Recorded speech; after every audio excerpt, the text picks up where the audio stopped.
Hey folks, we're going to get started in a little bit, so just come on in. I'm going to wait till folks kind of come in.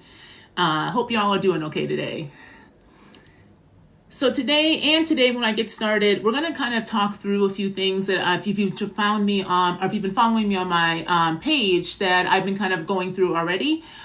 So once we get more folks in, we'll start, okay? And today we're going to talk a bit about this idea of deconstruction, what the hell that even means, but putting that in context of things that are going on right now, that we're seeing in discourse around what it means to belong in community, what it means to be not under knowing and trusting yourself, and also what it means to then think about coming into a practice of ancestral kind of veneration when you are trying to come into an understanding of self, okay? So we're going to go through all of that and talk about yourself, talk about some ideas of hoodoo as well, because hoodoo is heavily a part of this conversation, even though people don't necessarily think of it that way. But when you're talking about deconstruction from a church, especially if you are Black, from the Black church or church in general, the conversation around then what does it mean to quote unquote leave, but also be attached to practices like if you use the Bible and hoodoo, then what does that mean, right? So I want to get into all of that today.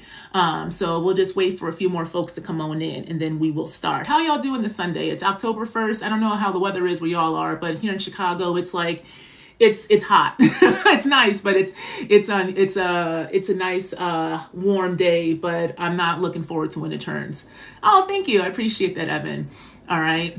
So I'm going to start, give me about 3 to 4 minutes and I'll really get into it. Okay. So just keep on coming in. We're going to be talking about deconstruction, the ancestors in you. And I'm going to talk about that in relationship to things like hoodoo and community and the idea of what it means to come back into a practice of the human or humanity when we are really trying to, they canceled the Twin Cities Marathon. I didn't realize that. Damn. How hot is it up there in the Twin Cities? Sorry, that was unexpected. But yeah, so we're going to talk about all that, okay? I'm going to close my door as well. So yeah. All right, so here we go. We got folks in here. Okay, so let's get started, y'all. So if you don't know me, my name is Dr. Nicole Truesdell. I'm an anthropologist by training and an abolitionist scholar and teacher in practice. I'm also a former Catholic, okay? I grew up in the Catholic Church. I was baptized in the Catholic Church. I did not get confirmed, but I did go through everything in order to get confirmed, except the actual kind of, I call it a ceremony or ritual, right? But I also was involved in the Black church through my aunts and my aunts, because they were all ushers and first ladies of the church in the Baptist church out in Phoenix, Illinois, which is one of the south side suburbs of Chicago. So I was heavily involved in the church growing up, either in Catholic school, going to church I'm not going to accept lives coming in, y'all, sorry.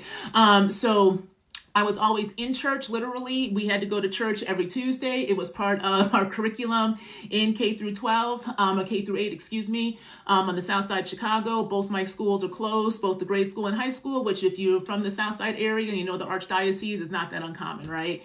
But I also was going to my aunt's church, that Baptist church, every Sunday in Phoenix, and that was that whole day affair, right? So I get my ass there with them stockings and them scratchy wool skirts, right? And I sometimes had a hat if I was made to wear one, because my aunt and my cousins were all the ushers, right? They were all the white glove women in the church. So I was there all damn day, and then I would go back to her house, my aunt's house, for the kind of nap in between, and then go right back at night, right, for whatever's going down in the church basement.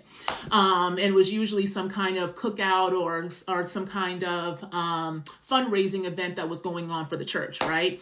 And I witnessed baptisms both in the Baptist church, but also in the Catholic church and the like, right? So for me, my background is one that I was a practitioner, and then when I chose to leave the church, and for me, it was the Catholic Church. It was a very specific decision I made in my teenage years that then carried me on throughout the rest of my kind of life. But it didn't necessarily mean that I had let go of what that kind of understanding of our relationship to spirit meant. And I think that's why I want to get into this idea of deconstruction, right? Because when you are realizing that you must leave a home, a space, a place that really shaped a part of your foundation. And I want y'all to think about this. How many of y'all grew up in the church in one way, shape, or form? Not about your belief, but just grew up in it. So it was kind of all you knew. Right? And if that's all you know growing up, then that becomes a big foundation of how you understand your sense of self, how you understand how to relate to others, how you understand this thing called life, right? So that's something that we have to always remember. Even as we come into our understanding of who we are in the present day, we have to understand the foundations that constructed that understanding of self that we are now choosing for one way or one reason or another, right, to break free from. And when you break, like I say all the time, if you follow me in any kind of platform, on my Patreon or whatever, I always say this: when you break things, right, it's broken. And when you break something internally to you, that shit hurts. So how do we then engage in the kind of work, the practice, the praxis of realizing that when you are leaving a former home, right? Because many times the church in one way, shape, or form is a home, right? When you are leaving home, what you are doing is saying that you are leaving behind a life that you thought you were going to kind of be in the rest of your life, and you're realizing that life is very different. So then the construction and understanding of life, of living, of how you do this thing completely changes, right? And that is the crisis. It's the identity crisis that you go through, but because society is set up to not allow us to have identity crises, right? We have to just keep going, keep doing, and there's no ability to really fail unless you occupy quote unquote privilege, whatever the hell that means, right? Privilege or power, then you kind of sometimes feel very stuck or feel like if you do leave and things don't go quote unquote right or well off the bat, then somehow you made a wrong choice, right? And so I hear a lot of folks talk about deconstruction, and I hear the fear, right? There's a fear of what it means to leave essentially a part of yourself that you're not necessarily sure you want to fully leave, right? Does that make sense, y'all? And so when you're coming into the realization that you're in a space, right? You're in an organization, you're in an institution that really ain't working for you, what's happening is you're probably coming fully into your body, right? You're coming into your body, and your body you can't ignore it anymore. Because think about this, if any of y'all have deconstructed or are in the process of or thinking about it, right? How has your body been feeling lately if you try to go into that space, right? How does it feel? Is there a tightness? Is there anxiety? Is there depression? Is there an irritation? Is there anger? Are there stronger emotions that you can't do old former kind of coping mechanisms with, right? When you are realizing that a place you are in, a space you are in, you can apply this actually to jobs too. I'm going to say this right now. I'm going to keep going, but I'm going to say this right now. Even if you're not in the church, even if you're not religious, if you are tied ideologically then to your work, and your work has now become your new authority maker, right? Because it's all about authority and who we give our authority up to, and how then that authority then dictates how we then see ourselves, right? And then that allows us to keep giving our service up, our labor up, and not necessarily getting fed back, right?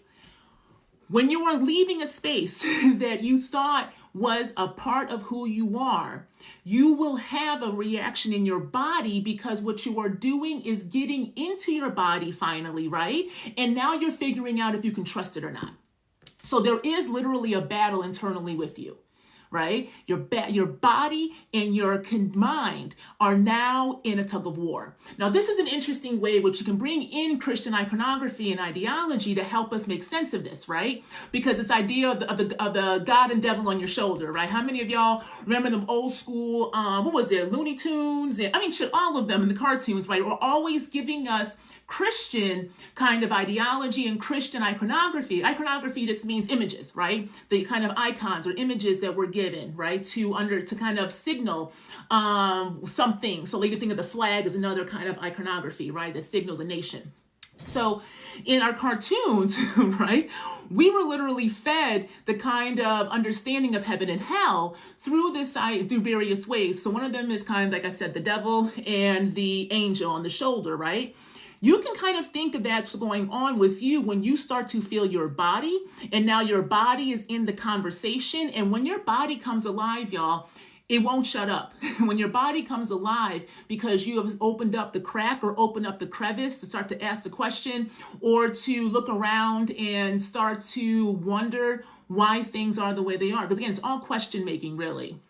When you're going through that process, right, you are going to be battling yourself because you're trying to figure out, one, what the hell is this, right? It's not saying that you haven't felt your body before, but you probably never really truly felt it and then believed it.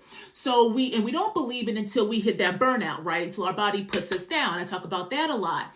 But burnout is not something that we can rely upon to save us, right? That's the thing, because we're stubborn and we live in a violent society that keeps showing and telling us that it is much more quote unquote profitable or much more quote unquote successful if you can just keep going and grinding. So that grind culture is heavily, heavily tied to us for not believing ourselves until it puts us down. And then even when it puts us down, how many of y'all will still work or force yourself to give up more of you, even though you literally are depleted, right? How many of us do that? I know I have, over and over and over again, until it came to a point in which if I had not left, I would have literally killed myself from not just the inflammation in my body, but I started to develop cold sores. My stress level was so high, I would wake up and have half my mouth just literally full,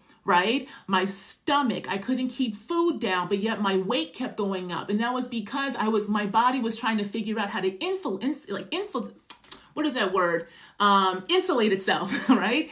And how many of us, our bodies react in different ways to try to protect us, but that protection really then has negative consequences long term because our body is finite. We're not machines. And the body can only do so much until it says, listen, I don't know what else to do. Maybe we should try to do this thing again. Right? And so this is where, when we're starting to come back into a process of believing ourselves and realizing that this shit don't work, it don't feel good, right? It's I'm being told that what I'm saying is not right, even though these things are happening to me, the gaslighting, y'all. And when you're gaslit over and over and over again in your life, you believe then you don't understand who the hell you are or even how to navigate. So you're always looking for an external voice. You're always looking for an external advice. You're always looking for an external validation because you really don't trust yourself. And I can also relate to this, right?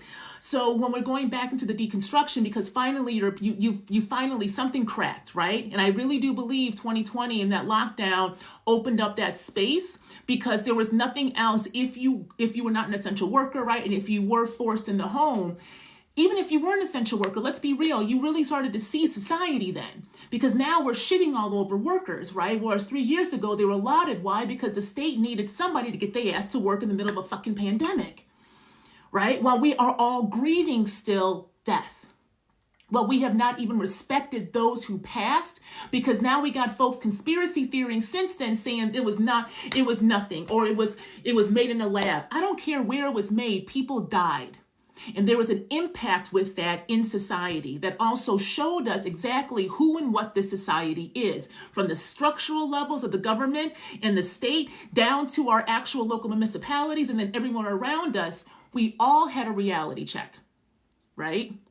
We all had a reality check.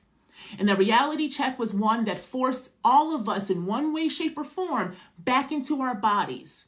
And it's an uncomfortable ass feeling because how many folks talked about coming out and felt like they broke? Their brain broke, their mind broke, they couldn't do shit anymore, right? Because that is the beginning when you realize you can't do something that you used to do, especially before 2020, right? And you force yourself, or you're trying to say, why can't I get back to that? That is because that is broke. That is broken and there is no going back. Right? There is no going back because now we think everything is awakened. And the problem is New Age spirituality takes these terms like awakening and kind of, the big one is awakening, right? And really puts this kind of Christian spin to it still in order to, again, in order for us to not really understand what the body process of awakening is. It's not coming up here, it's getting back in and grounding down. So again, when the body wakes up then, right? How do you believe it? Again, when you've been told your whole life what you have gone through and what you've experienced is not believable. Right? We are trained to disassociate, to live life is not made for bodies, it's made for capital. Yes, exactly. And that is the thing, L, right? So when we start to see, and a lot of folks did, right? A lot of folks really did see how capital works, how capitalism works, and how the body is nothing more than a commodity. Yet how many of y'all came back into your humanity because now you've realized that your body can't do all that shit and you don't even want to, right? So when we're seeing the tension, this is the devil and the angel, right? That we get fed our whole lives as sitting on our shoulders. So the thing is, who's the devil and who's the angel? And is the angel really helping you, or is the angel still aligned with that power structure that got fed back to us as what we're supposed to align with? And what is that devil? Is the devil something that you're really supposed to fear and think it is trying to bring you down to some kind of hell? Or is the devil telling you, baby, you already living in hell. You better start figuring out what the fuck you actually want. Sight becomes different then once you start to come into your body and allow yourself the permission to maybe believe it, right? This is the beginning of deconstruction. And when you start this journey, right, and when you're in it, and then you go back into a space that requires your obedience, and I say obedience a lot for a reason, because there is a disciplining that requires us to be in these institutional spaces. And it's not just the church. It is the family structure. It is the work environment. It is school. Because all of it is having us buy into this idea that if we just essentially step and fetch, right? If we just keep doing what we are supposed to do, then somehow everything will be okay. But every time we buy into that, especially if you're a damn millennial, right? How much shit were we fed in this society that if we took on debt, it was good? Who the hell has good debt? Except the motherfuckers who took the debt from us and they're holding it. Right? Exactly. Professionalism. All of these types of concepts that we were told was going to make us be able to have quote unquote success and be seen were nothing more than disciplining mechanisms and techniques to keep us to buy into the state. And in order for us to continue to give our labor, we must commodify ourselves. Right? So now that you're not commodifying yourself, right? Now that you're like, that's some bullshit. I don't want to do that no more. It didn't feel good. And maybe you're realizing that life is meant to feel good. Maybe you're realizing, oh, wait a minute. Maybe it's okay for me to have some joy. Wait a minute. Maybe it's okay for me to really be able to wake up and not feel like what I must do. I can just get up and create or just be. When you start to allow those type of ideas to come into here, and then it settles in your body because it's awakened now, and you have started to believe it a bit, and if you've shown it that you will listen to it, when you introduce those new concepts, when you introduce another way of being, your body's going to latch onto that. It's going to be like, wait a minute, I like that a lot more because that allows me to actually lead you so that we don't stop doing this bullshit. So when you have opened up the ability to say, hey, listen, maybe I can actually have pleasure. Maybe I can feel good in my body. Maybe I'm okay. And if my body feels good, maybe then that is what allows abundance in my life. Whatever. And abundance then looks different because abundance then isn't necessarily the money in the bank, right? Because shit, I've had money in the bank before, but that didn't give me any kind of pleasure. It got me a lot more therapy bills because I had to have somebody help me stay in that motherfucking space. So all my goddamn extra money literally went to a house I didn't want and therapy and medical bills because I was always so damn sick, right? So then when you pull it back and you're like, maybe abundance is actually me being able to take up space and really express and create with other people who like to take up space, and we can do this together and not be competing. Then you're like, well, shit, that's a whole new way of living. And when that settles in, again, like I just said, and your body gets a hold of that new mindset, you can try, but try to go back to that old way of life. Try to go back to disciplining yourself in a commodity-based system, right? That has told you you are nothing more and nothing better than what you produce. And not even necessarily how much you make, but what you produce. Because this is why you get the working class buying into their subjugation almost worse than those in the middle and upper classes, right? Because it's about production. And then we get fed the idea that we produce more, that means we'll have more money. And that the money means that we're going to have more happiness, whatever the hell that means, right? And we already know from the Joneses and all that concept that that's not true at all, right? But at the same time, then what else do we do? Exactly. And so many people ask us to numb ourselves so we can produce for them. This is another thing I wanted to talk about. So I'm glad you brought this up. And this is another piece of it too. When you come back into your body, you start to realize that you can't necessarily do the same things you did to your body to disassociate anymore. So coping mechanisms really do change and shift. But then how do we change and shift with it? And let ourselves know that even if we change and shift, doesn't mean that it's necessarily going to be permanent, but our relationship to those things that we used to do has to change and shift. So I'll give you an example for me. Sorry, I got to open my door up. It's kind of hot. Ooh, sorry. So back when I worked, right? Back when I worked in higher ed, I smoked a lot of weed, y'all. A lot of weed, because that was the only thing that, one, got me having an appetite, because I literally lost my appetite. I couldn't eat. There was no ability for me to have any kind of real taste for anything. So I would smoke a lot.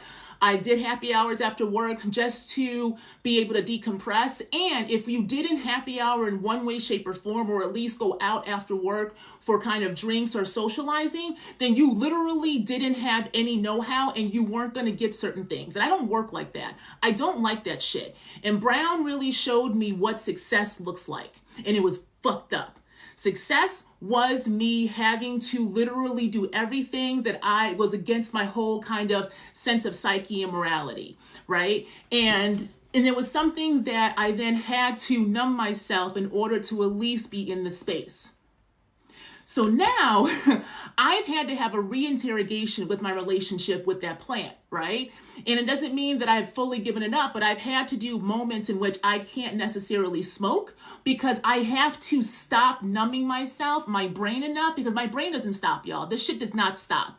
No matter how much I try to tell it to cool down or like, let's dream, it does dream, but then this shit goes dreaming and I go on all kinds of things because me and the underworld have a relationship. So when I start to go on these daydreams, right, then all of a sudden it's a whole nother spiraling thing for a long time. So now I realized that I was relying upon a plant in order to try to help me be able to kind of get back into my body, but yet by doing that, I was essentially numbing. And that's really not getting connected. So now I have to tell myself, okay, if I'm engaging in this plant, is it something that is allowing me to connect with myself, or is it something that is allowing me to disassociate once again? Because disassociation is I'm so used to it. Think about this, things are familiar, right? So if you're used to disassociating, even if you are aware of that and you move and shift, there's a way that when things really do come up, right? And when your body does get hyper, because our nerves are really on edge. We have been trained to always be on, always be grinding, right? There is a way that we then want to disassociate again because it hurts or like it's a lot because now you're feeling everything. This is the ghetto part for me. And I mean that honestly, because it's bullshit, but it's real. You got to feel, right? And this is where I realized that we don't know how to feel because the shit hurts, but also we just don't know how to feel because if we felt, we wouldn't do this shit to begin with, right? So it's like this double-edged sword that we have to literally kind of pull ourselves back from a bit, right? In order to start to ask questions that make sense for you, right? So what I mean by that is then you have to ask yourself, okay, am I feeling my feelings right now? And this is irritating to me. I'm not going to lie. It just irritates me, but I'm still doing it, right? Am I feeling my feelings right now? And then what are these feelings telling me, right? What am I either ignoring or have not been made aware of? Because sometimes we don't realize what we don't know until we know it because we didn't know it. You know what I'm saying? So this is part of learning how to live and be human. But we haven't been human in a very long time. And this is where deconstruction, then going back to the very beginning, we slide it into it subconsciously. Exactly, lovely soul. It's a very subconscious thing. So this is where I talk about the dreamscape. Because part of deconstruction, right, is getting us to realize that there are different ways we can connect to the divine, to the sacred, whatever that is. Are the feelings also generational? Oh, that's a good question now. I got to ask myself, why does it irritate me too? Yes, the irritation is big. So let me real quick. I have a free program. I worked with the Center for Black, Brown, and Queer Studies about 2 years ago after I did a keynote with them, in which I was really playing with using prompts in my speeches, especially keynotes, to get the audience more engaged. It's because we were all doing virtual at this time, but also to start to embed a praxis of embodiment so that people weren't just trying to consume knowledge, they were being hit with something that they had to feel too. You only learn shit when you start to embody, when you start to feel it. It goes here first, but you got to bring it here, right? So the irritation. So part of that whole talk was really me talking about how I had to work with my anger in order for me to understand why I was literally subjugating myself. Right. And so from there, I did a whole kind of, they sponsored me to do a seven episode kind of micro series that you can, it's free. It's on my link tree. So if you go to my profile, y'all go to my link tree and you'll scroll down and you'll see Rage to Heal. You'll also find it on my website as well. That's a program. It's got prompts and there's no longer than 10 or 12 minutes each episode to get you to start to work with your emotion, with unemotion. For me, it was anger, but you can use any kind of emotion there. Irritation and anger are a very powerful ally when we work with it and don't have it burn us up, because that's the body really screaming that some shit ain't working or some shit ain't right. But if you are a woman, right, if you have been identified or and society has marked you as a woman, marked you as from a marginalized body, right? A Black person, whatever kind of identity marker that the state needs to take from, especially labor, but then make you docile, will have you always questioning your anger internally, because then you know the consequences of expressing it externally, right? And so that's why we have to learn different ways to work with it and strategize with it, because we already know the structures itself in society are meant to always have us eat our anger. And that's why you got your stomach problems, a lot of you, right? I'm the same way. Your stomach problems, you've got issues usually with your throat as well. Maybe you feel like you can't get your full words out.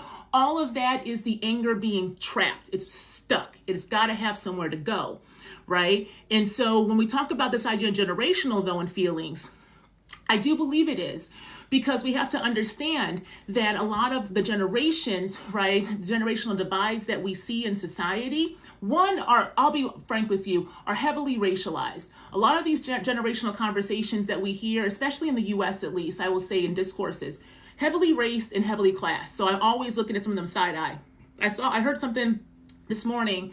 My kid was sick and couldn't sleep. So I was up early and there was somebody talking about how Gen Alphas now are going to be the new boomers. So now it's no longer Gen Z, it's Alpha, and it's because of the social media and because parents are now caring too much about their kids' feelings. That's bullshit. That is nothing more than kind of ways for us societally to not understand that when generations do shift, because we have experienced a kind of increase in violence because of the increases of technologies, right? Drone strikes and all the like. We're in this constant state of rapid responses via violence from these imperialist states that are now doubling down, right? We have to realize that as we try to figure out a different way to live societally, it's going to be a lot of up and down and figuring it out, right? But sitting here saying that, because now we're shifting from, you're seen and not heard, which a lot of our old generations were taught, that children are not there to be human beings, you're there to be property. Again, us not liking children in society because we are a capitalist one means that we are disconnected from emotions, because who naturally expresses the most emotions? Naturally. Babies and children. That's how they communicate. A baby can only communicate with you by crying, right? A baby can only communicate with you by screaming, by laughing. That is how they speak to us until they get the kind of language that we are then sharing amongst the family or society, right? So English, Spanish, whatever it is. But when we then realized generational leap, that didn't work either. And so now we have things like labor laws that came into the fact, right? We had different ways we were structuring society. So as society did shift, it's not saying it's great or not great, but as it did shift, and there was a way that there was an opening up and a forcing that we couldn't just either beat children or put them away or have them, over there. As children have to take up more space, then emotions have to take up more space in society. So I think when we're seeing these kind of shifts of parenting now, gentle parenting, conscious parenting, those are all just us reintroducing back into our society indigenous ways of raising children, because children are human beings, not property. Right? So we're figuring out there's a remembering going on in the present. Right? That means it's gonna be ups and downs, and shit's not going to necessarily be quote unquote right the first time. It's not about getting it right, y'all. Everything is wrong. You know what I mean? Everything is wrong. So there's nothing necessarily to only get right. We're trying to figure it out. And when you're trying to figure things out, what you do first is you break the shit, or you remove, or you start to pull apart that which you know was literally hurting you. Right? And so we know what hurts us is us not acknowledging our emotions, because they are literally a part of our humanity. Yet, as I say over and over again, we have not been human in a very long time. Now, when I say that, we got to be careful, because I know a lot of folks like to go into, well, are those folks who attach themselves to whiteness, are they not human? And like, there are different types of human. We got to be careful about that, y'all. This is not about trying to rank or say who and who is not human. There is no humanity that is centered. So we're all trying to come back into the human by pulling apart the coloniality that got supplemented upon us. That is nothing more than us conforming, right? That is nothing more than us conforming. So what we're realizing now too, through the kind of conversations of parenting and this idea of emotions, right? And what it means to come back into a sense of self, we're realizing that it's really fucking messy, right? But the messy is very different than what we are told is order, because the order that we are given in society and told that we are supposed to align with, right? The ordering of society itself does not work and is very violent. So we have to understand that we live in violence, but as we figure out what it means to come back into a humanity, that's going to be messy.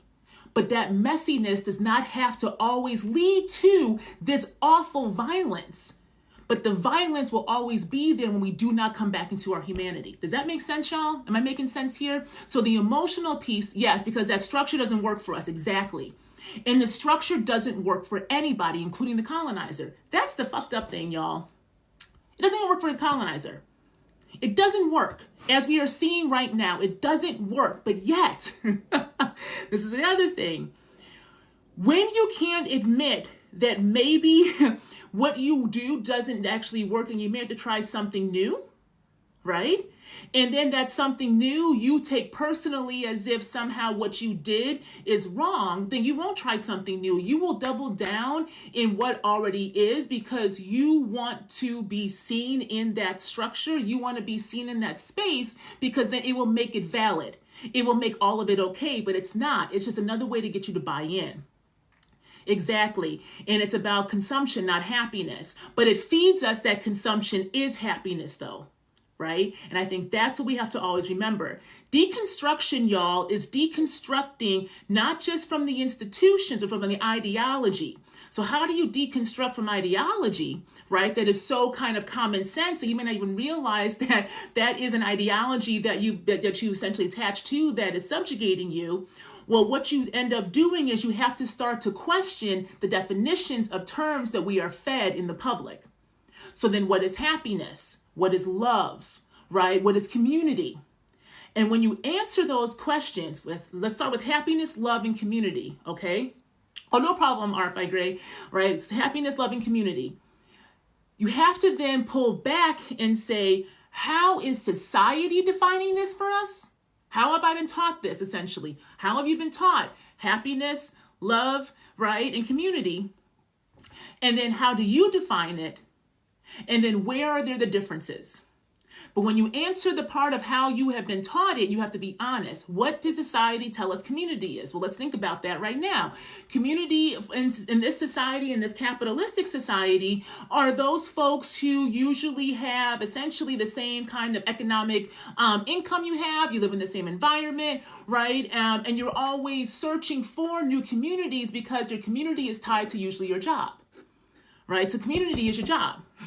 If you really pull it down. In capitalism, community is your job. So then what is love, right? What is love in this system? Well, love is giving yourself up to a job, right? So when we really start to pull that apart, and then that gives you what happiness. What is happiness? Happiness is having enough materiality and resources to show that you have done a good job so that you are loved. So now you can show up and be the success. But is that how you define community love? Right? Is that how you define it? And then happiness, right? And so when we really start to believe what the structure is telling us, when we really start to believe how society is defining this shit, right? Not trying to shift it, but just believing it. Got to believe it off the bat, right? And then you sit there and you're in your body now, because again, we're talking about deconstruction. So you're already in your body at least. And now your body is telling you what it likes because you've opened up your mind over here to start to question and redefine these things for you. And then understand there's different ways you can now move in order to make those things happen, right? Well, then, damn, all of a sudden, this understanding of all those things not only doesn't work for you, doesn't make sense, but now you have no ability to go back and sit in it. So then deconstruction then blows all that up, because now how you define it, how you are doing, right, how you are engaging in community is going to look very different. If it's not tied to your job, then who do you want to be in community with, right? If it's not tied to what you produce, what you make for money, right, and how much you can show you have, then who do you want to be in community with? And then how does that then redefine love? So what do you actually love? Do you really love your work, right? Do you really love where you are? Do you really love who you're with? And I'm asking these questions for self-reflection, right? You can say yes to all of these. That's okay. I'm not saying you have to say no. These are really reflective questions. But when we don't ask the questions and just go on the assumption, then we never ask the question. So we're living on assumption the rest of our lives. But is assumption actually what you want to do? Or is it what you were conditioned to do? So again, going back into your emotions and body means that if you get that irritation, you get that all those emotions that are coming up, right? If you can start to then engage with them, they're going to also help you figure out who you're supposed to be in community with, right? That really is what the purpose of us being in our humanity is, by coming back into a relationship to our emotion, because then our emotions were there to really help us say, no, maybe that person is not the right person for you for a friendship or romantic. That's okay, right? But then you can find somebody else instead of trying to force yourself to be there and then contort yourself to be seen in a space or with people who your body already told you really ain't for you. Right? But when we define things like, again, community, love, and happiness by what we do because we have to move for our jobs or we have to do X, Y, and Z, then there really is no ability to try to believe your emotions, because what if your emotions tell you, you got to leave, motherfucker, this is not for you. And listen, that happened to me. I don't teach anything just theoretical. I'm a praxis-based scholar for a reason. Theory and practice have to come together. Right? I got my job at Brown. I remember interviewing. That interview was a bitch, y'all. That shit was 2 days. I was interviewing from 8 a.m. until 7 p.m. the first day, because I had to have breakfast, lunch, and dinner with different people along with individual interviews. And then I had to then also give my own 45-minute presentation. And they gave me 7 days notice before my interview that I had to give this presentation to the public, right? Fucking academia. And then the next day I had to interview as well. When I was interviewing, exactly.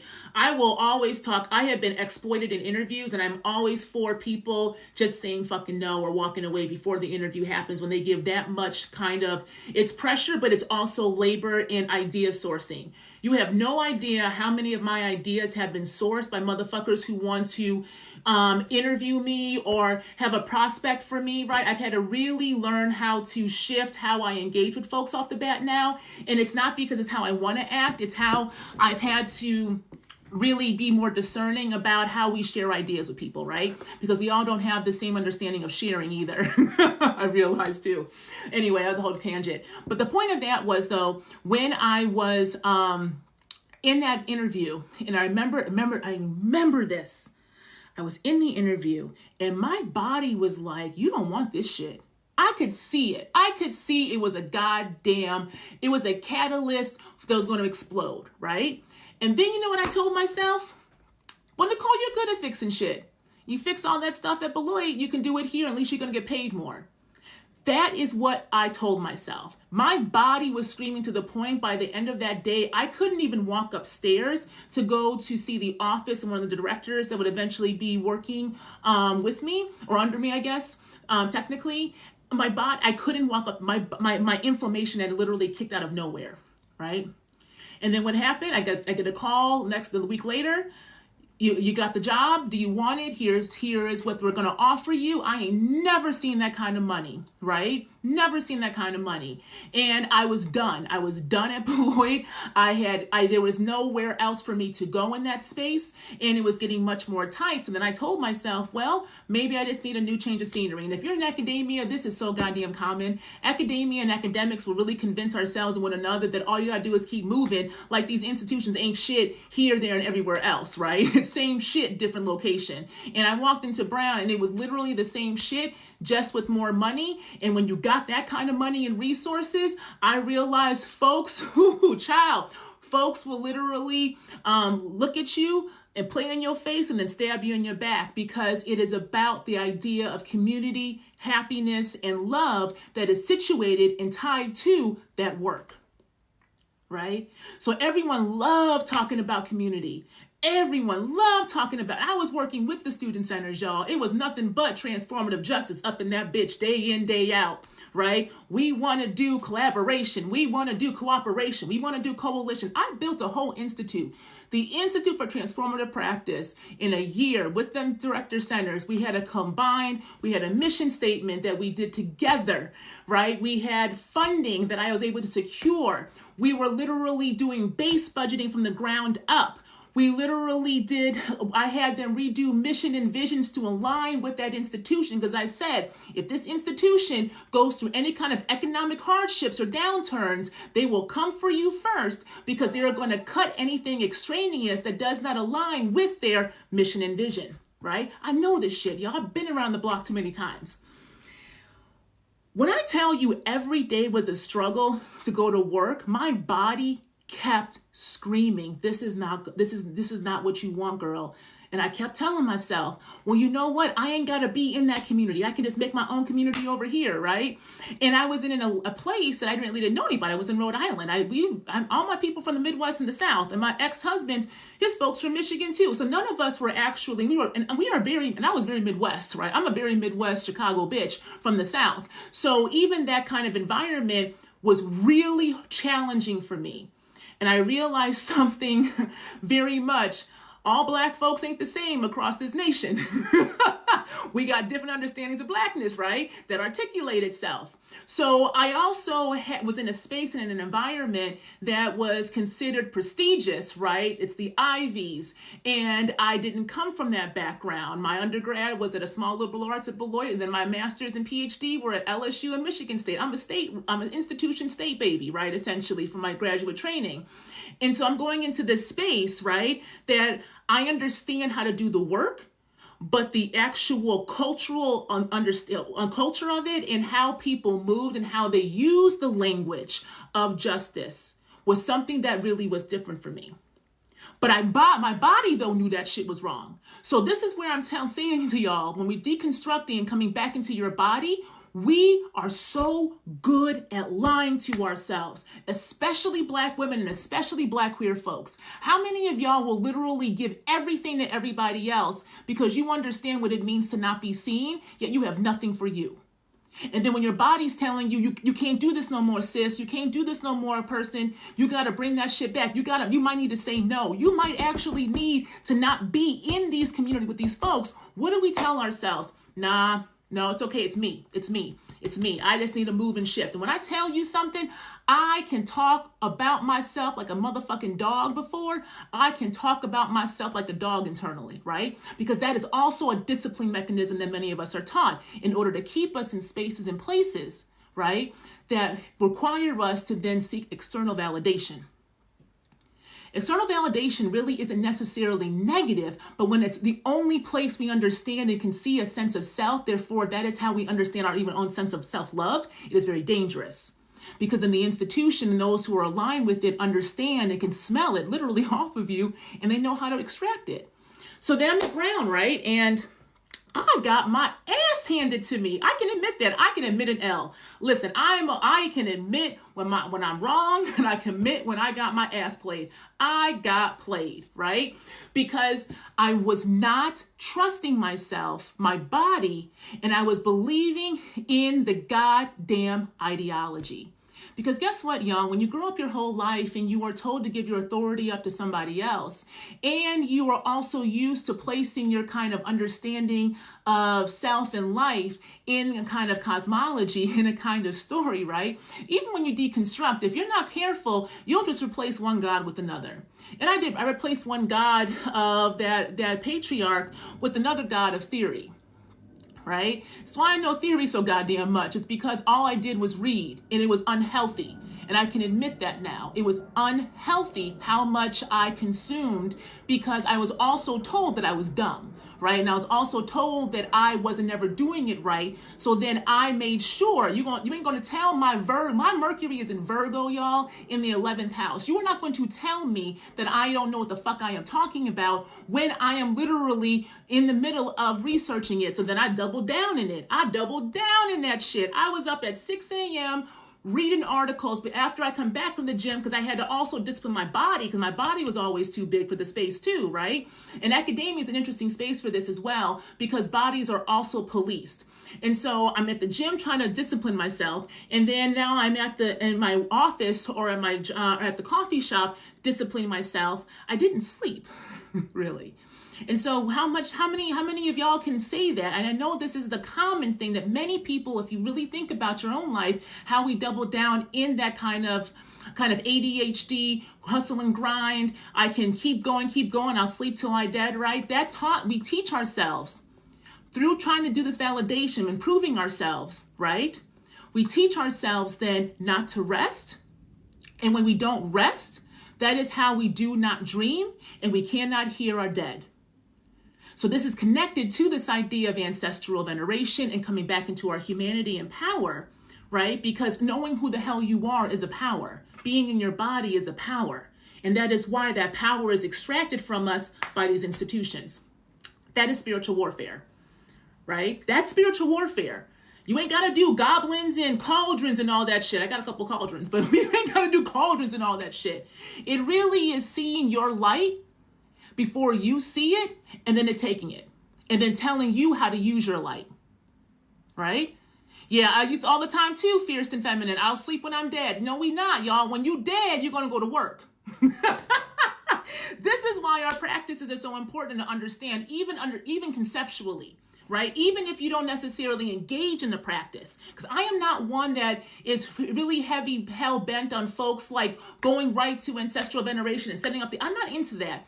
I'd rather you come back into a sense of yourself, because that's how you're going to figure out where the hell you go, right? I'd rather people not go into any other goddamn practice until they come into the practice of self.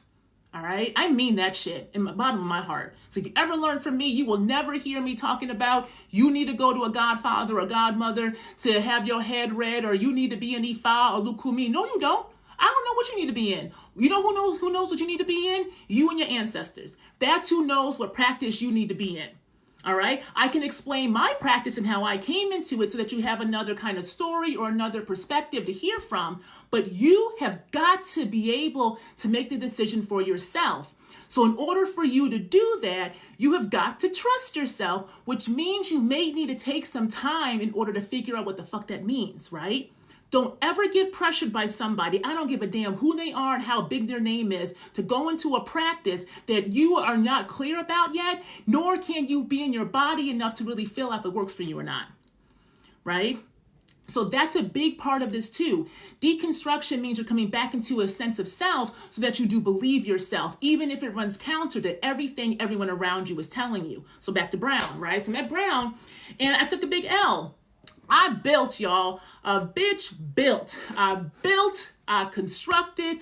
I sat on panels. I was on this panel for the DEI office. It was 500 people in the audience because it was staff appreciation day. And I guess the appreciation was just having staff go to different seminars for the day. You could just give them a day off or whatever. So there was a keynote to kick off because it was led by the Office for Equity and Inclusion. And I knew the VP because she was a black woman, didn't do shit for me, but she was a black woman. So, I thought we had alignment. That's another trap that happens in these spaces, y'all. We think because we have the same identities and we're all subjugated under the same kind of fucked up institutional space that we have the same kind of goals and priorities. Yeah, I learned it the hard way. No, we don't. Okay, so back to this. So I'm on that panel, right? And it was something, the prompt was ridiculous. I'm not going to lie.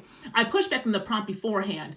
It was like, what the fuck was it? It was, how can implicit bias help us in equity work? Didn't make any damn sense, quite frankly, if you any competent in the shit, but whatever. So I said, okay, I don't know if I can actually answer that question. And they said, no, answer it how you would. So I answered it how I would, right? And when I say that was probably the moment that I was most seen and saw for my light, and that was the moment that I should have ran. I should have ran because that became the kind of pinnacle of folks then seeing that there is a way, how do I say this? That put a target on my back. And when you're in an institution like that, when you're in an institution that's all about your titles, all about how close you are in proximity to power, depending upon the location you are in, and then they see that you might become a new light that has a proximity to power in your own way, people then want to come to you in different ways. And that is not good, y'all. That is not actually something you truly want if you don't have the same kind of values and you don't have the same end goals, right? But when you assume, like I said earlier, when you make assumptions, right, versus actually questioning, then you live your life on assumptions that are not really about you, but everybody else. So then when you don't perform how everybody else wants you to perform, then you're gone, right? Then you are no longer the light, you are now the dark. And shit, when you go from light to dark in an institution that is committed to an ideology of progressiveness and transformative justice, shit, you will feel how transformative that justice truly is, but it's not transforming the institution or them. It's going to transform you, who is being impacted by that said justice, right? And so what are some good questions to scout this? Well, this is the thing, right? So this is the thing. When you're going into these interviews, right, and you're going into these kind of spaces, this is where you have got to ground. The questions are okay, right? We can talk about some questions, but the first thing I would say is you got to get a practice of grounding. How do you walk into a space and then get yourself into your body, right? Especially when you are nervous, right? It's a new space, right? And you're also used to disassociating or used to fawning. I had a very bad fawning. I didn't even know what the fuck this was until I went to therapy, and my therapist broke all this down. My therapist really opened up a lot of things for me because I didn't see a lot of things because of kind of my focus on the kind of building and doing and just getting into like the justice. But you know what? Justice is still with people, and motherfuckers can motherfucker, right? So what I say is when you're going into these spaces, get into your body, right? Because that is going to have you hear and see in a different way, okay? And so we have to realize, and this is where before you go into the interview, ask yourself this. This is what I want you to ask yourself, and this is good for anybody. Write it down, or voice record it for yourself, whatever makes sense for you. What are your assumptions about the job? Your assumptions. What are you assuming? Right? What are your assumptions about the job? That's the one question you need to ask yourself. Just to ask yourself that question, okay? Write it down. So you go into the interview, you do all the interviewing, you take your notes, your observations, you're getting in your body so that anytime your body has a twing or some kind, whatever you know, right, is your body being like, I don't know about this, then you need to make notes of that. If you can take a note for yourself, like you're interviewing or whatever that looks like. And then when you're after the interview and you're by yourself, before you do anything else, I want you to either voice record or write down how you felt when you left. Not what you think, how you felt. Okay, feeling and thinking are not the same. So write down how you felt. After you write the feeling down, then write down what you think, okay, from what you've observed. Then you're going to compare your assumptions before you went into that space with the reality of what the space at least showed you in that moment. And that becomes the location for you then to make decisions. Now, you got to make the decision though. So do you trust yourself, and are you okay with the consequences of your actions? And again, when we say that always sounds like, oh, no, we all have consequences. Every action we do is a consequence, right? Can be good, bad, or neutral, whatever it is. It even depends upon how you define that, because what's good for me, you might see as bad. So this is really about you getting clear about you, right? And what your body and what yourself needs in order to essentially feel safe, right? So another thing you might want to ask yourselves, all of you, and I do this a lot with my astrology clients in particular, this has been a very big astrological question because of the Taurus North Node, and now with Jupiter and Uranus, Jupiter being there until next year, we're all being kind of asked this kind of question, right? And thank y'all for talking to each other in the comments, answering the questions. That's really helpful. One of the things we have to ask ourselves is, how are you defining safety? How are you defining security? And then how are you defining worth and value? So safety, security, worth, and value. Those are four fundamental things that we have to learn to define for ourselves because they're defined for us via capitalism. This is why I don't read the astrology chart through capital, but I understand how capital uses astrology to enact its will, right? And so for me, when I view astrology charts and astrology readings for clients, I'm always reading it through this kind of abolitionist lens to understand how the structures were constructed to get you to understand and how to essentially give up your energy to it, but then what your energy actually is, and then how you then redefine these concepts for you, right? And so this is where I do find astrology to be helpful as one way, not the only, one way you can start to get some kind of study, right? But anything that will allow, this is why therapy is good, right? And there's different types of therapy. And honestly, talk therapy was really helpful for me. But after a while, it was when I went to tapping. So I was doing both talk therapy with a Black therapist and under my old ex's insurance, quite frankly. And then I found somebody who didn't take insurance, but she did sliding to do tapping with, because I was also in the middle of upending my life at this time. I had left my career and I was about to leave my marriage, right? So I had left behind a whole, when I say I get the fear, y'all. That's why I'm saying you got to define these terms for you, because I left behind a job that I made a lot of fucking money from to go to nothing. Like, it was like $100 and something thousand a year. For me, that was a lot of fucking money, right? I hadn't had that kind of income at that time, right? To essentially going back to another type of square one. So what kept me in that career for so long, what kept me in that marriage for so long, was a fear of not having safety and security. Right? But the thing is, what I had to ask myself though, but am I safe and secure? Am I safe and secure though? Because I don't feel safe. I go to work, I got anxiety. I had a panic attack during a presentation, y'all, and I finished the fucking presentation. I had a literal panic attack. Didn't know that's what it was. I thought it was asthma. I developed asthma too at Brown. Don't have it now, but I had it then. Because the damn office was full of mold that they said that wasn't there until they had to pull the carpet up and they saw mold there. So even though it's rich, it's still raggedy in the damn foundation. When I had to realize that this was not safe for me, I did not feel safe. My body never felt safe, and nor was this security, because this money could either come and go anytime. And if they decided to do a cut, so they decided to cut me because I was at will. My position was higher enough that if he wanted to fire me, he could. And when I had gotten there, he had already fired my ex-boss, the other two AVPs that we were underneath him, assistant vice president. I think I said this story the last live, where that panic attack that I had at work led to severe bronchitis, right? That put me out, and I had to be at home, and I was still working. Still fucking working, but I was at home. And then when I came back, and I was out for about 3 or 4 days, when I came back, she had been fired, the other AVP. Like literally out, done, right? So there was no security. There was no fucking security.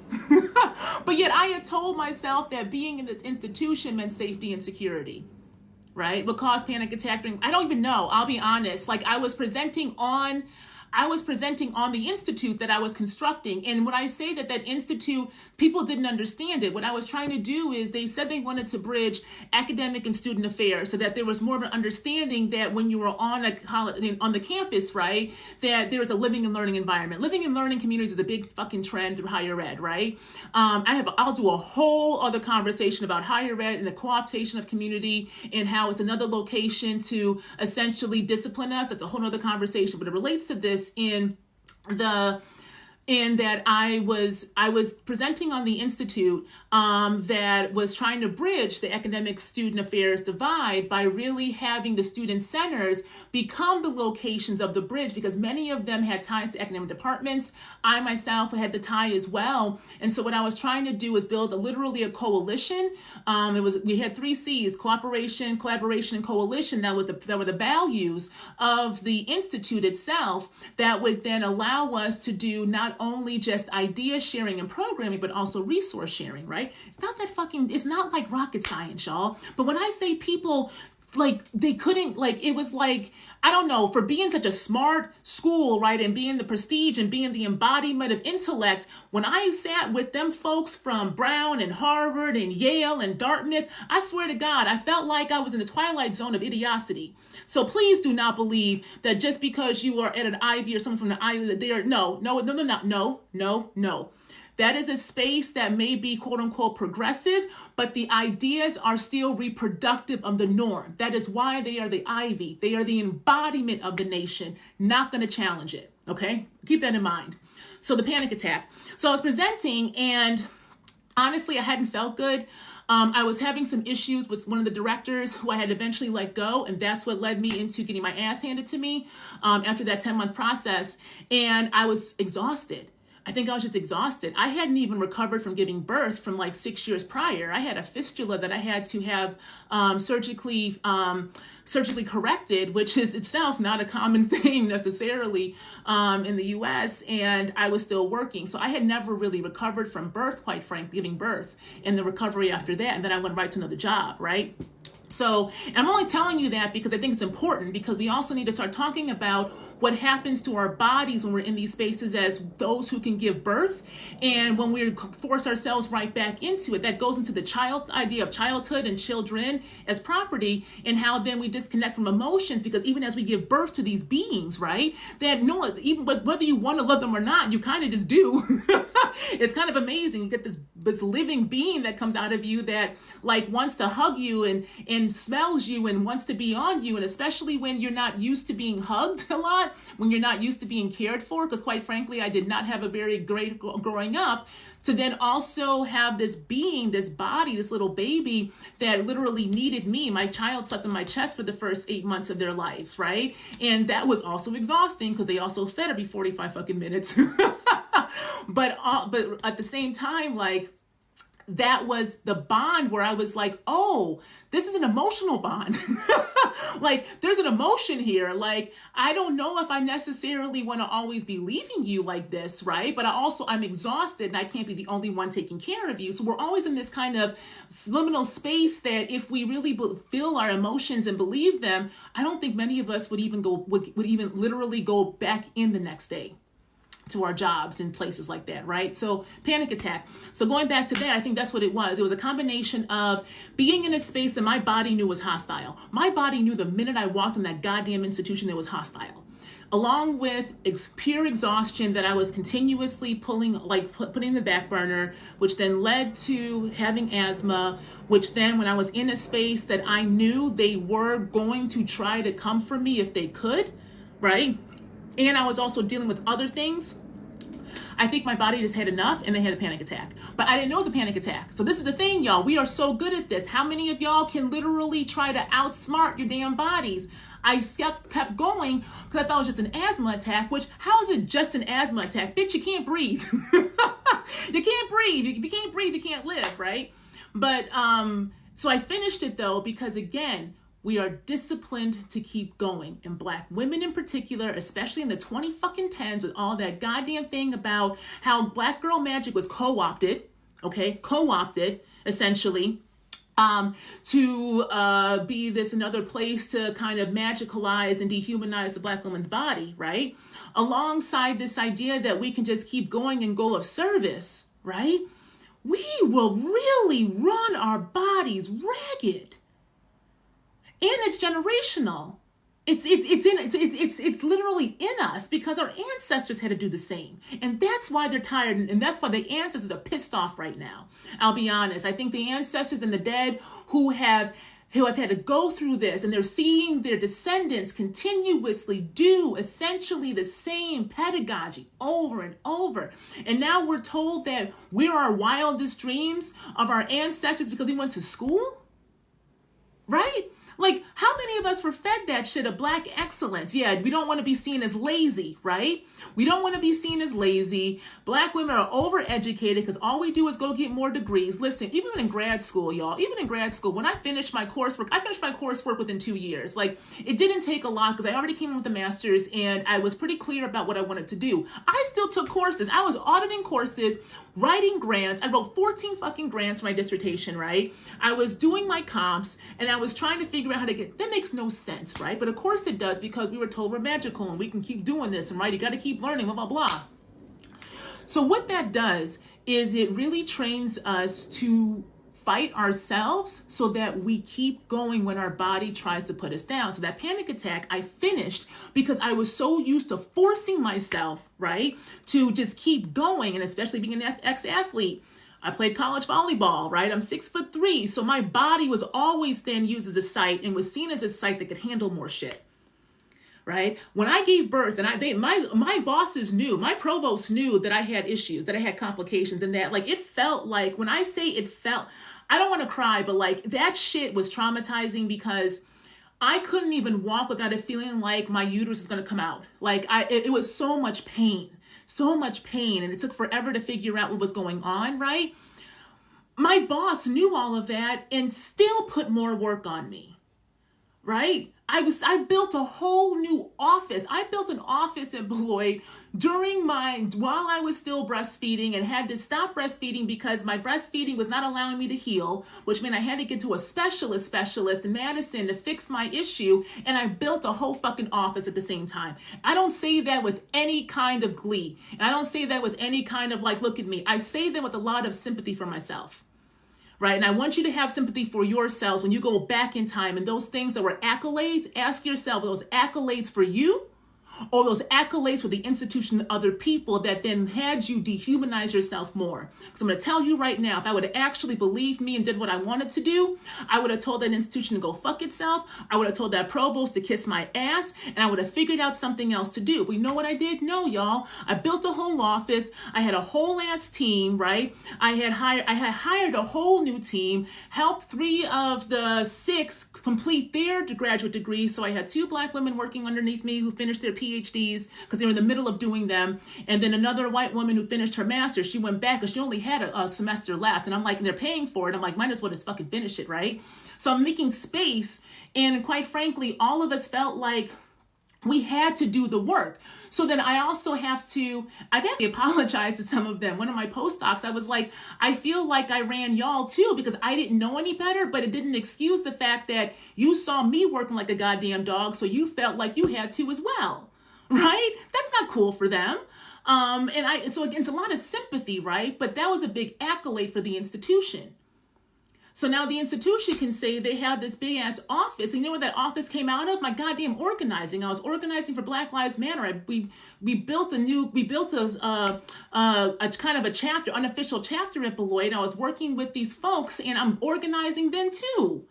Right? And you know what happened with that organizing? You know what happened with the organizing that I fucking started with them fat men? The two black men on that thing took over. They became the face of it. I had the communications folks on the campus interviewing them. They made a whole ass promotional video, y'all. They made a whole promotional video on the kind of programming we were doing to bring the community in so that we can start to have conversations around policing and around surveillance and around violence, because the town of Beloit is heavily mixed and heavily mixed, but also pretty policed, right? So we were trying to do this divide. I go to work one day. They're like, oh, did you see the promotion for BLM? I was like, oh no, what happened? I'm not even in it. Don't even have my name. She didn't even fucking interview me. But who's there? The two black men, front and center. Didn't do a goddamn thing for any of it. It was all out of me and the other black women's minds, right? And I still went back because it was about the work until I said, fuck it, because I couldn't do it anymore. Right? So none of that do I say in terms of accolades. It's to show you how much we lie to ourselves, how much we put the ideology, how much we are so used to having a God or having something external to us, right? That we don't realize how easy it is to replace it with something else. So when you're doing deconstruction, the whole point of this conversation, right? The deconstruction really is an embodiment process. And then but then learning how to trust that body process. And this is where hoodoo comes in, okay? So when we're thinking about deconstruction, right, there's a lot of ways that when folks do deconstruct and they're coming back into a kind of practice that they want to engage like with their spirit, they want to engage with kind of land, you're really rethinking your relationship to the sacred, right? Hoodoo is a practice for African Americans in particular. And again, I just did a video on this before I got on live.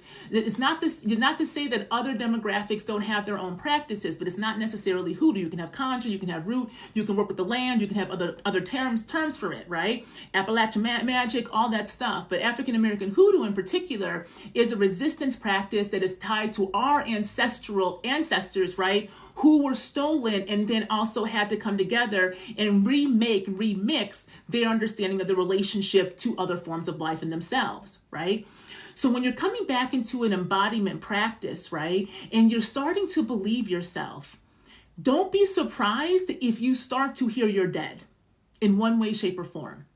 Right? Especially you're elevated, especially whoever's been with you. If you have that, you may start to engage or might start to feel them because now you're feeling your body and our ancestors in our body. They are part of us, right? It is the connection of I say this on all my lives, the connection of our DNA, right?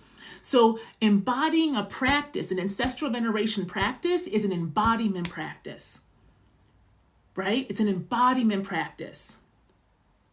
And so when you embody yourself, when you embody your own spirit, then you'll be able to work with your own spirit, which is connected to your lineage. It is not, you got to break this down logically, y'all. This is a logic. This isn't actually a logic.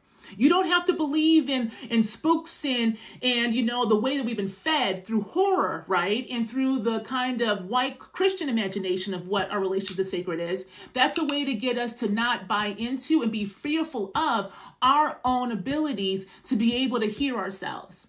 Because if you're afraid, right, if you've been taught that anything you cannot see or that is not this kind of God or Jesus, and if you're a Catholic, you can do the saints, right? So the Catholics are a little bit different. But in general, if you're told that that is what spirit looks like, right? And you are then all of a sudden, though, you start to feel things or you have this knowing, right? Or there's a kind of ability that seems very somewhat natural or something to you, but it also feels very old and familiar, right? That is your line coming out. That is your knowing. That is your ancestral quote unquote magic, because that is what we understand. But then guess what happens, y'all? Going back to the light. This is another part of spiritual warfare. How many of y'all went into, say, the church in particular when you were younger? And you were in choir, or you were in the band, or you did something that was that drew upon something that you were really gifted at or natural about, and then you were told how to use it, right? Or it was shifted and used for the structure itself, the space itself, the institution itself, right? That is the spirit of the colonial. That is the spirit of the Christian white patriarch understanding what your power is. It ain't dumb. It understands exactly what it's doing. It needs you. It needs your body and your blood. I say this shit all the time. But do we believe when they keep telling us it needs our body and our blood? So how does it do that? It takes your gift and transmutes it and tells you this is how you're supposed to use it. So how many women, especially women in these spaces, right? You're good at something and all of a sudden you're put into the kitchen. You're put into service. You're put into ushering. You're put into something that requires you to understand that your gift is meant to be given up in one way, shape, or form.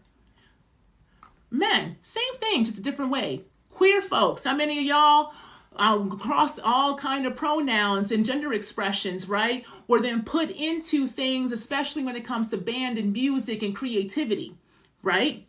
There is a way that the space always saw you. They always saw you.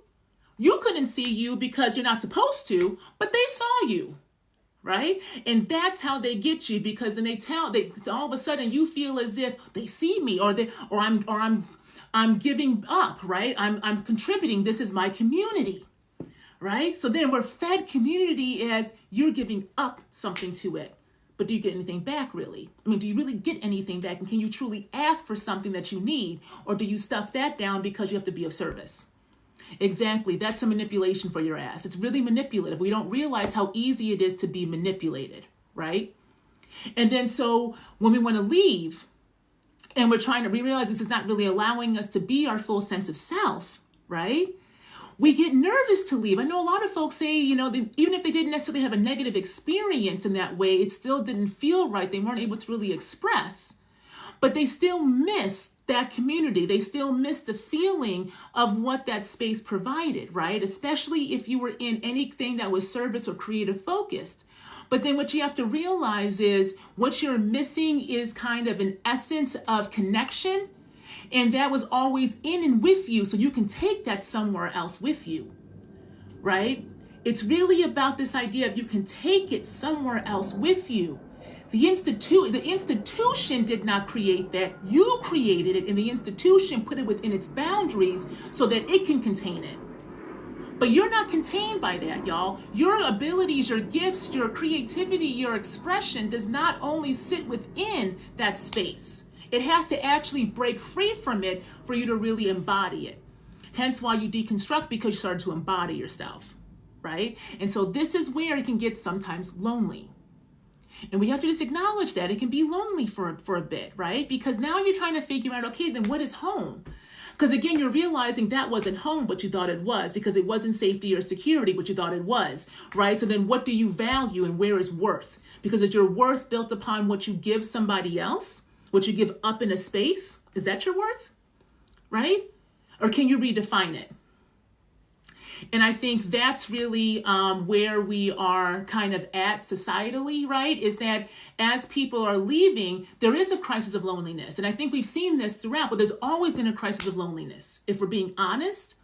Because overall, how much have people been able to truly express what they want and need and how they feel? Because how many people are actually in their body enough to truly understand what they want and how they feel, right? So a lot of this is kind of a new self-study because you're essentially rebirthing yourself.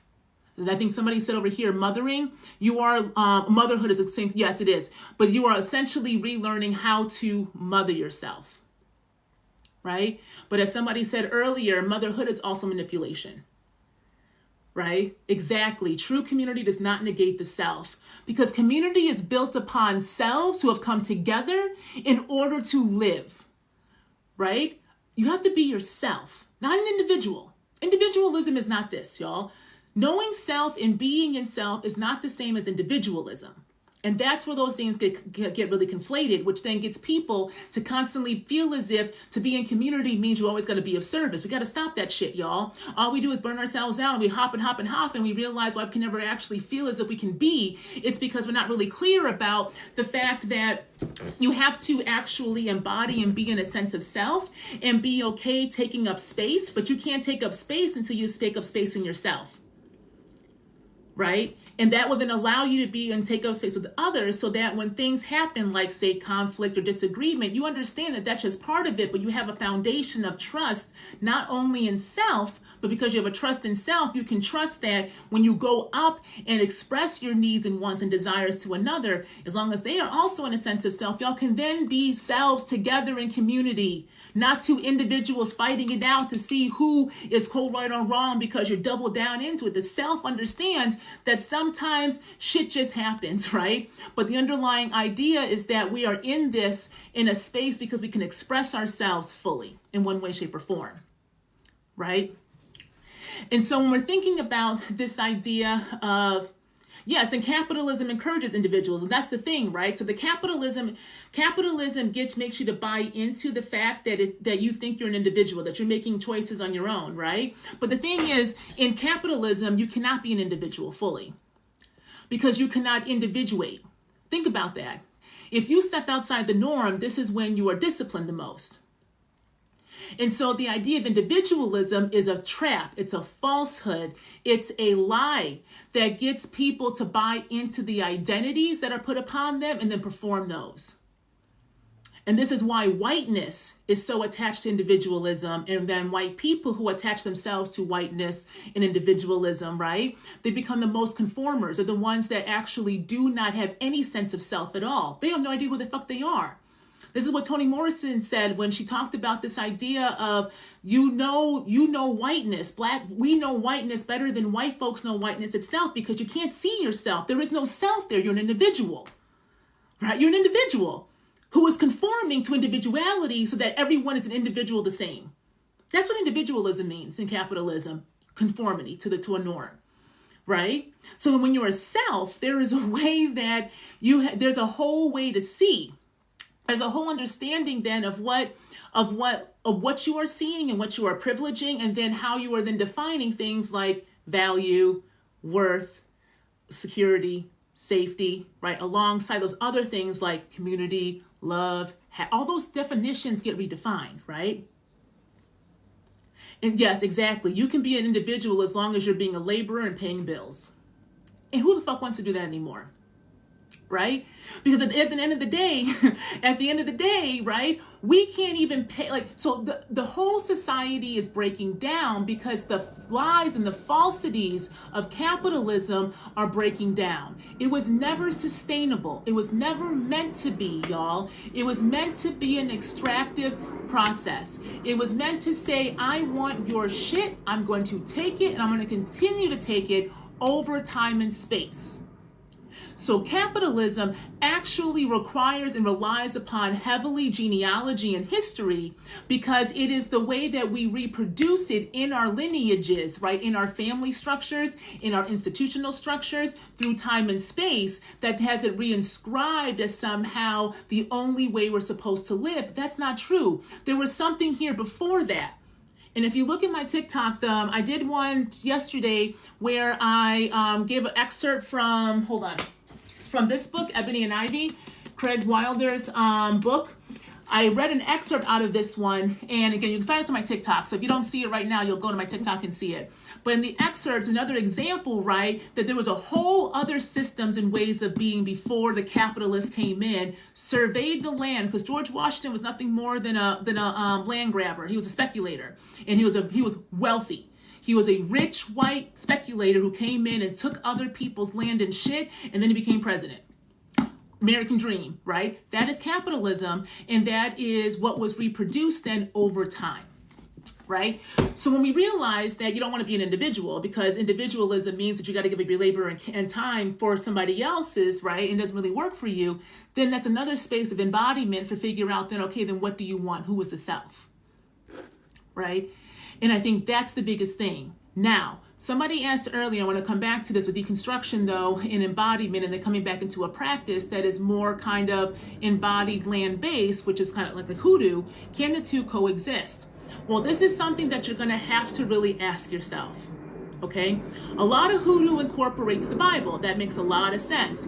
It was Protestantism mainly that really was the kind of dominant type of religion in the South, in the U.S., right? Catholicism was much more heavily in the Caribbean and Central and South America because it's Spanish. We were English colonized, So thank Henry VIII and shit, right? So because of that, there's a heavy synchronization between the Bible and hoodoo, right? In the and from the prayers, the use of the Psalms, right? What's that man? King Solomon stuff, right? That man was nothing more than a magician in the Bible, summoning demons and sigils and shit. So the Bible itself is a magical book. It's a magical tool. I'm not going to ever deny that, right? If you actually read the Bible, if you actually read it, and not have somebody tell you what it is, and then you also do some background understanding of those kind of time periods and who those people were, those who were really living, those who actually weren't, right? Because certain, as we know, certain characters were literally kind of made up, but they are more for parables and understandings of those kind of contextual times of how people understood law. Because a lot of religion is also the basis of governmental and political structures, right? So we have to understand a lot of the things we're reading in the Bible are also the governing systems, the socio-political and economic systems of the time as well, because they were always kind of commingled. So we got to stop saying that you can just read that dang on book without context, right? But it's a magical book. It's a magical book and a magical tool. So for me, I do not incorporate the Bible at all in my practice, but also lineage-wise, when I've worked with my ancestors in that way, a lot of them necessarily didn't commingle that as well. So for me, it doesn't really work, but I also really don't have I don't have a lot of respect, and I mean this respectfully, but also this is me, okay? I ain't got a lot of respect for Yahweh, so I really don't want to fuck with his book. That's just me. Right? Because if I'm working with the primordial, if that's something I'm going to actually do, right? I'm also lazy. I don't necessarily do a whole lot of work, y'all. I did some candle stuff and I ain't read a candle in I don't know how long. So I'm looking at this candle like, I don't know what the fuck you saying. So I don't even know why I did it. So I was like, I hope y'all cleared some shit for me. Right? I don't necessarily read candles like that. But I'm not a big fan of Yahweh. And so therefore, I'm not a big fan of his son. So I don't want to engage that book as a way for me to connect with ancestors who I also know don't need to go through him. And quite frankly, because I'm in my practice, I also work with the certain Orisha. So there's a way that even before the Orisha work, I got really hesitant to engage with that patriarch because Yahweh is a patriarch and I don't do that shit, right? So, but that's not to say that other hoodooists don't engage the Bible. And I'm not going to sit here and say what's right or wrong. That's not hoodoo. Hoodoo is a lineage and ancestral based practices. So you really have to engage with your lineage. And if you're newer to it then, right, this is where you got to come back into a sense of self and really get in your body and ask yourself, then does this feel good for you? Because you don't have to use the Psalms in order to invoke the work, right? The mouth is the power. The mouth is the ashe, right?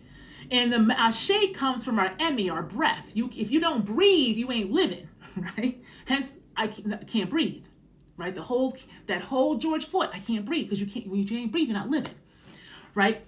So essentially, it's the invoking of the breath. It's the invoking of the word, right? But do you believe your word? Do you understand your word? And can you be held to your word? Right? That's something that you're going to have to be able to sit with. Now, somebody asked if your people were Christian, heavily Christian, and you're not, how do you do that?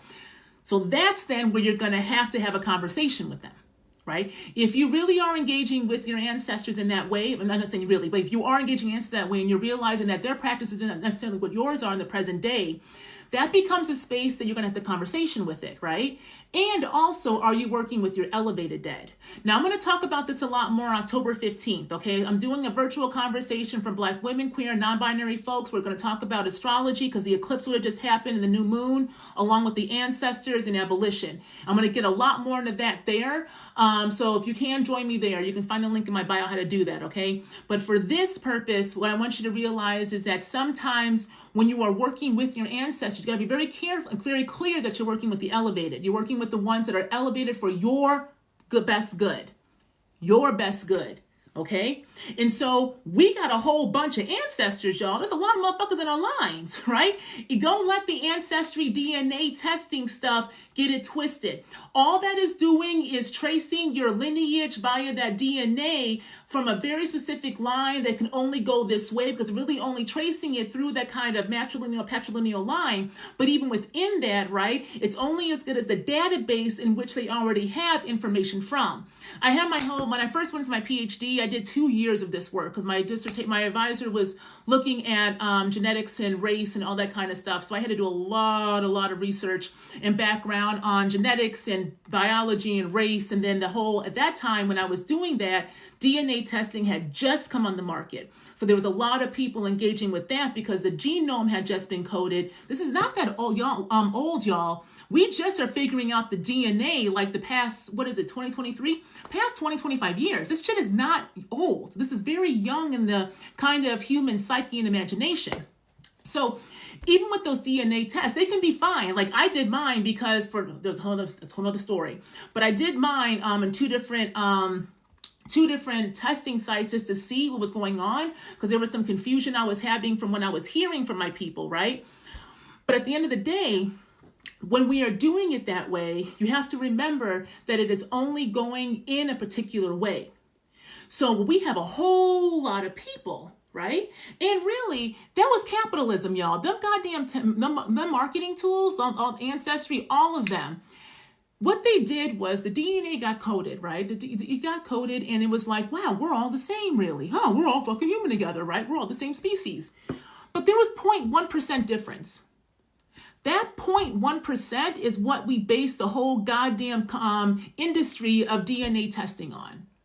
Capitalism commodified the 0.1% difference that we have been able to see through the Western scientific methodologies of how we are different humans, right? So this is why I really like genealogists who do it through the records as well. You want to pair it with that if you can, if that's what you're interested in doing. But if you don't have that, if you don't want to do all that, right, there's a way that when you're working with your ancestors, ask to work with those who are elevated and for your highest good. Because if you had a bunch of Christian ancestors, your ancestors go further back than the imposition of Christianity put upon us, right? So not all your ancestors actually engaged in Christianity. Right? And sometimes we have to awaken them, and we can only awaken those primordial ones who are elevated by awakening ourselves. Again, I'm going to talk about this a lot more October 15th, all right? Because I can get into that in a more intimate conversation. But the awakening of the body awakens the primordialness within us. And when you awaken the primordialness, you're awakening knowledge. You're awakening knowing. You're awakening a deep-seated knowledge and knowing that we are also told to not believe in. Hence, you don't believe yourself. And then on top of that, the state structurally ensured that we're also a society that's ignorant. Over the past 45 years, they've been pulling back K through 12 education, right? So then if the things that you might do believe, right? Either you think you're crazy or you believe the crazy shit, right? Do you see what I'm saying? Do you see how structure is always manipulating spirit and spirituality to maintain itself? And that's spiritual warfare. And that's the co-optation of a lot of deeply embedded spiritual principles and practices, right? That get co-opted through this kind of new age spirituality that is nothing more than white Christianity rebranded. It's a PR campaign. And capitalism has always been good at good PR, right? And that's what we have to realize. So again, we're talking about deconstruction, ancestors, and you, right?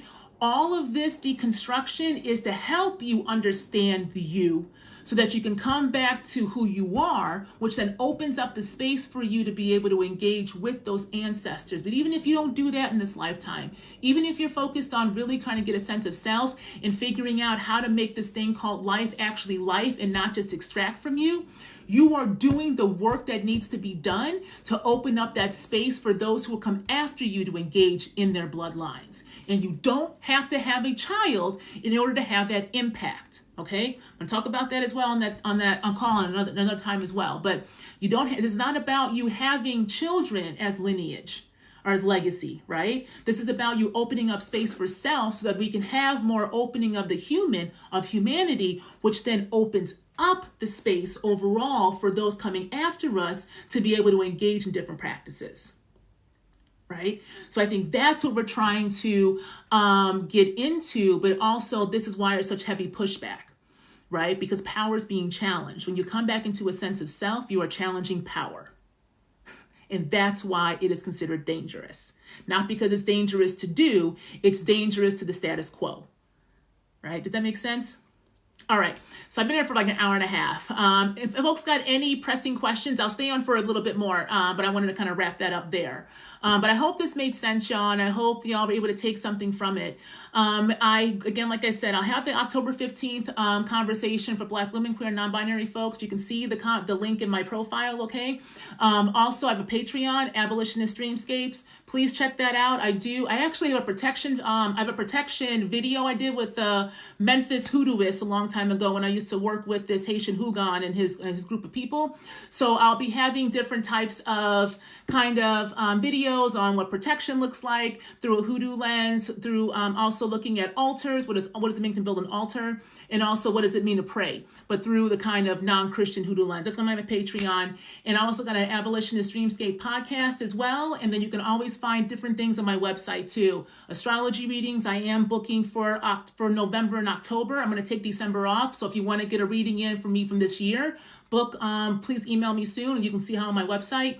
And then also if you want one-on-one coaching, I do offer that. And I'm also available for bookings for speaking and teaching and facilitation. So again, everything on my website is there. And if you can support my work, I do accept donations, y'all, and love offerings through Cash App, Zelle, Venmo, and PayPal. It's all Dr. Nicole Truesdell, but PayPal and Zelle will be at gmail.com, okay? So that support does help because I think someone asked earlier, I'm independent. I have no institutional affiliation. I am literally building my life back again through a way that actually centers me. So I'm really creating and building in the public. And so this is why I'm doing what I do, okay? So let me see if any questions. I'm sorry. I want to make sure I didn't miss anything. And thank you all also. I do want to say this. I really do appreciate y'all talking to each other as well and answering each other's questions because I do get into a flow. And sometimes I'm seeing the questions, but I don't get to all of them, but I'm seeing other folks answering. And that's why I don't necessarily address it directly. So if you have a question that you felt like I didn't see and it wasn't addressed, right, you can, email me, to see if it's pertinent, y'all. I'm finite of time, right? I have to privilege things that actually compensate me. But if I didn't address something, you can see on my TikTok if I've done it there, or go ahead and email or come back into another live, and I'll make sure that I kind of get to it, okay? But I do want to say thank you all for being able to answer each other as well. Thoughts on building the mental, body, and spirit connection. Okay, that's a whole nother conversation. So we can do that one in my next live, this idea of what it means to rebuild that connection. But I will say this, if you're looking for an embodiment practice, I mentioned at the very beginning of my live, I do have a free program. Again, this was sponsored by the Center for Black, Brown, and Queer Studies, so it's always going to be free. They're the ones that gave me the resources to build it.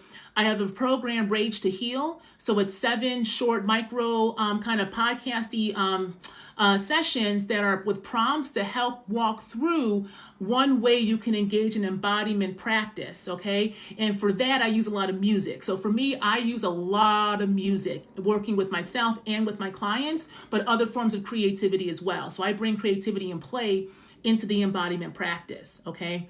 Doctor of what? I'm an anthropologist.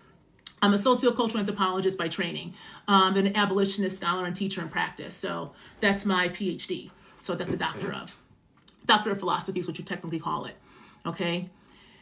So let me see, make sure I want to make sure I didn't miss anything. Do you do one-on-one sessions or only groups? I do both one-on-one and groups. It just depends on what you're looking for. So if you go to my website, I got a pretty good overview of the different things that I offer, but there is a book me form.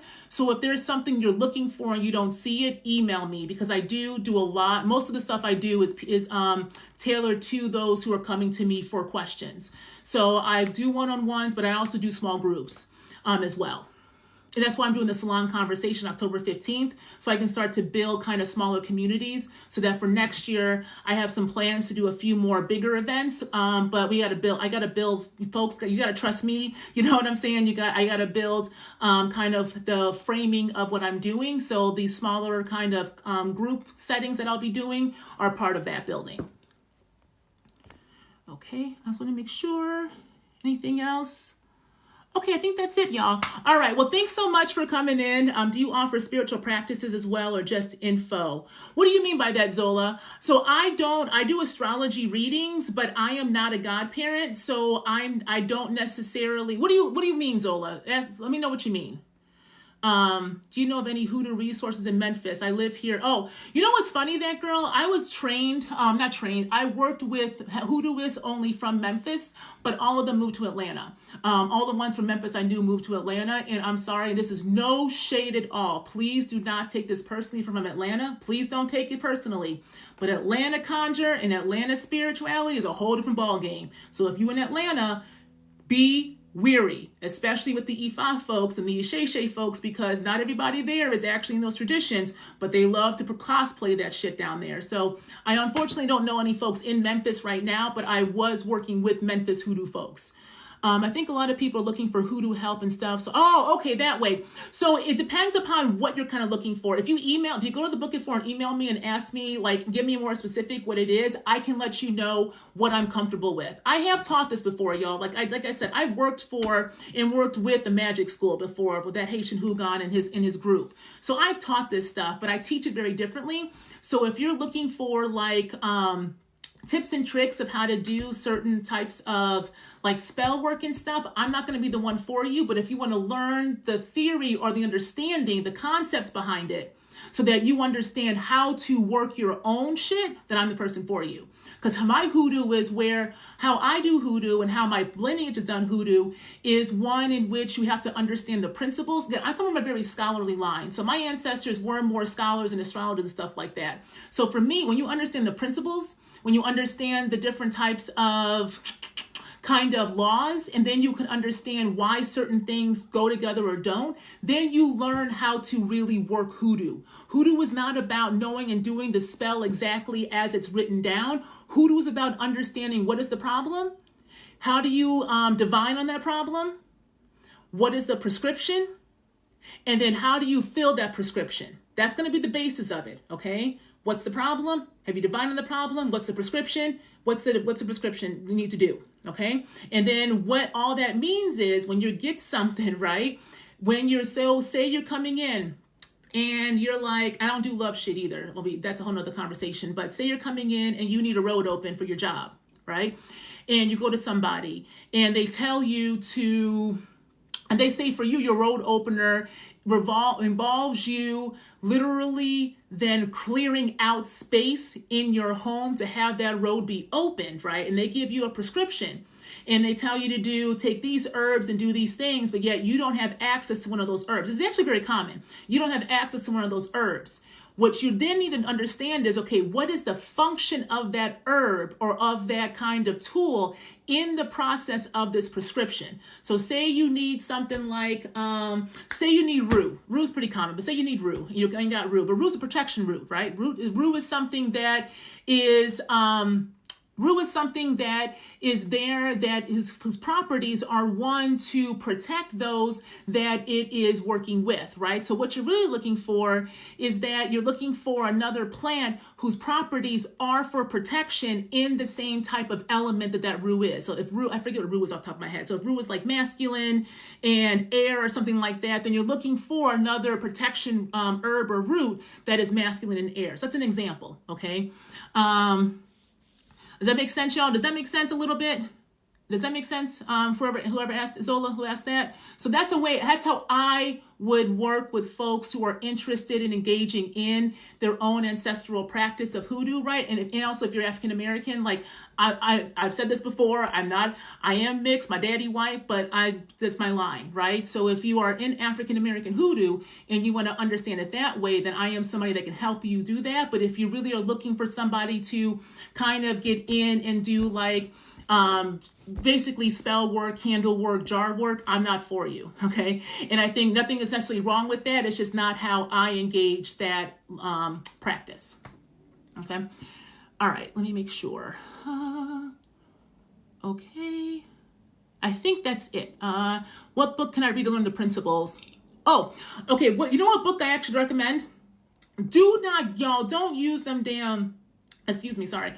Don't use those damn hoodoo books that are like 101 spells. No, don't use that shit. You are going to literally blow some. I saw a spell in there that called for some gopher dirt or some shit. Do not use gopher dirt. I was like, you're trying to kill yourself and everybody else around you. So don't use that shit, y'all. People are just willy-nillying stuff in that.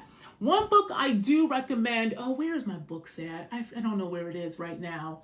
Go on my, if you go on my hoodoo playlist, y'all, especially those earlier videos when I used to do the recommendation readings in the videos, that was on purpose. That was an archive. Go back in there and just look at those recommendations that I have on the screen because it's already there for you. Those are the resources I would recommend. I really love Working the Roots. And I know some hoodooists don't because the second half of that book, they say is not quote unquote real hoodoo because she has things like cascarilla and stuff in there. That's not how I think about it. That first part of that book is excellent because it's an ethnography. It's an ethnography in which she is doing interviews with folks from the South from different traditions. And that is what we need, the oral histories and stories so that we hear and read how they engage the land and their own both magic and subjugation, right? So I love that book for that because the ethnography and the stories of those who have lived and engaged with it are really, really important and help give you a foundation of logic. They're in my playlist. So go to my playlist on my TikTok and go to the hoodoo playlist. And that's what you're going to see there. Okay. And if I have the reading in the Guerrilla Resource Library, then I indicate that. I don't necessarily have a lot of hoodoo based books in there yet. I was a little weary last year of starting to do that because I was just building it. So I focused more on kind of structural issues and Black, queer, and feminist theory. But later this month, I will be dumping another kind of chunk of resources in there for folks. And I'm going to incorporate more type of hoodoo and astrology stuff, okay, that I have, that I like. So there's another, when I do that, I'll make a TikTok and do a live around that to show folks how to find that and how to engage it, okay? So yeah, so they're not on the archive library, but wherever it is in the archive library, I've indicated. All right. Anything else, y'all? I should get off here. I'm gonna go do something fun today. Okay, I think that's it. All right, y'all. I appreciate y'all. Thank you so much for joining me as always. I'll be back. I may come back next Sunday, honestly. I like doing these. So it's Sundays. How does one learn to ask better questions? Let's talk about that next time, okay? We'll talk about question making next time, but I think I have a TikTok on that somewhere. I'll do a live. I'll talk about asking good questions next time, okay? All right, y'all, have a good day, have some fun, and get in your body. So ask your body what you want to do today, and then give yourself permission to explore maybe doing it, okay? All right, talk to y'all later.